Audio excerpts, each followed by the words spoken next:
Nababahala ang Department of Social Welfare and Development sa pagtaas ng kaso ng child abuse sa Pilipinas. Sa Iloilo, namatay ang 3 taong gulang na batang babae matapos paghahampasin sa sahig ng kanyang ama. Sa Caloocan naman, sinaktan di mano ng kanyang mga kaklase ang isang 6 na taong gulang na lalaki. May report si Dano Tingkungko.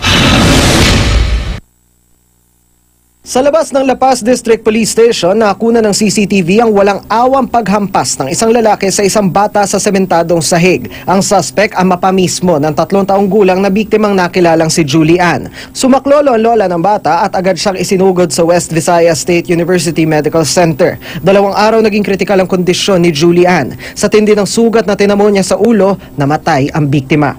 Bago ang insidente, dumulog di umano sa pulisya ang suspect kasama si Julie Ann at kanyang lola dahil sa natanggap na threat sa isang text message. Gina-threat siya naka-receive siya ng threatening remarks sa cellphone.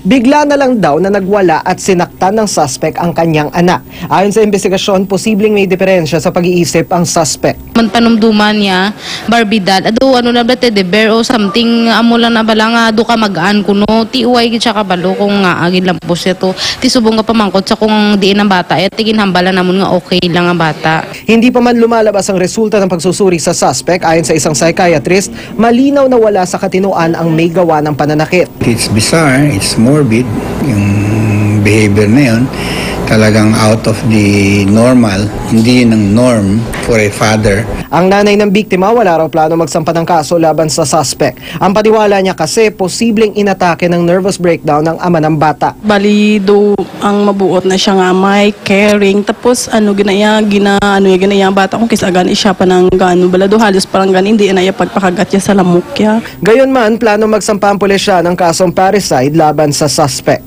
Ang Department of Social Welfare and Development ikinakabahala na ang patuloy na pagtaas ng kaso ng pang-aabuso sa mga bata. Siya ay mayroong ginawa na malaking kasalanan sa lipunan, malaking kasalanan sa pamilya. At maging sa loob ng mga paaralan, tila hindi rin ligtas sa mga menor de edad laban sa mga pananakit. Sa Caloocan, labis ang hinagpis ng ina ng 6 na taong gulang na si John Kenneth nang mamatay ito dahil sa umano'y pananakit ng kanyang kaklase. Sa tuhod daw po, sa braso, tapos sinuntok siya dito, tapos inipit po siya ng upuan.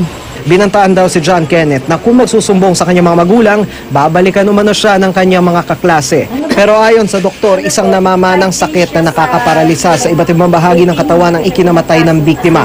Pero paniwala ng kanyang ina, lumala ito dahil sa umano'y pambubugbog kay John Kenneth. Ang sabi naman ng ibang guys naman, hindi man agad lalabas yun kung hindi nasaktan ang bata.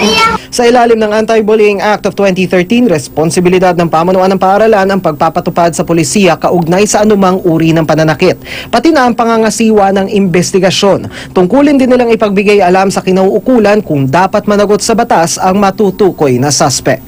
Dano Tingkong, GMA News.